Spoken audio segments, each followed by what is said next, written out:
It's strange how silence can scream louder than words, how a single sentence can obliterate years, and how one choice, made in the stillness of heartbreak, can echo longer than a lifetime. And that's what I kept telling myself as I stood in the middle of our kitchen that morning, holding the same ring I once slipped onto her finger with trembling hands and a racing heart, the same ring that had once symbolized forever but now felt like a shackle forged from broken promises.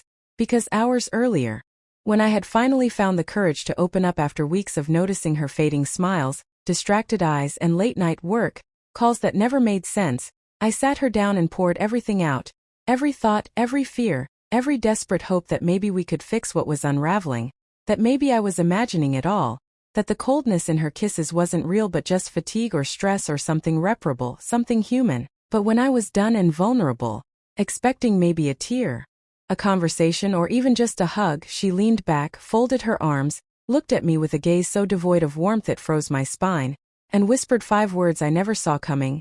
I regret every moment with you.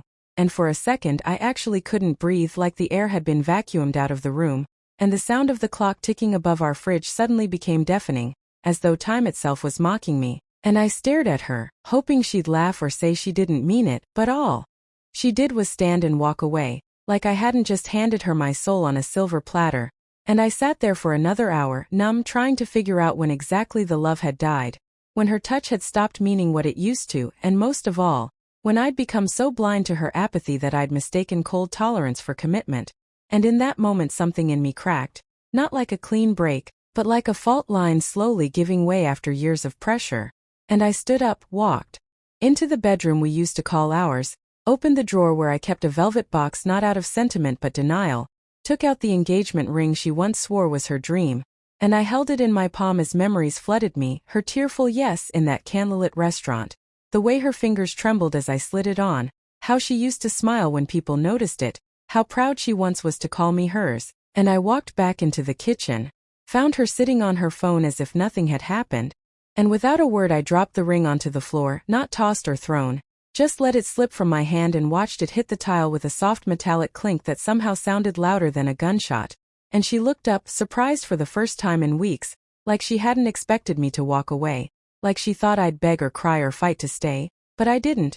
I just nodded once, turned around, grabbed my keys, and walked out of the house we bought together with so much hope but filled with so much unspoken hurt. And as I drove without a destination, just wanting to escape the gravity of a love that had decayed from within, I remembered the signs, her growing detachment, how she flinched when I touched her, how she smiled more at texts from someone named Leah than she ever did at me lately, and that name, Leah, echoed louder than it should have because I knew all her friends and none of them were named Leah. And it didn't take long after that to dig a little deeper, not because I was obsessed or bitter, but because I needed the truth like a drowning man needs air, and truth came fast.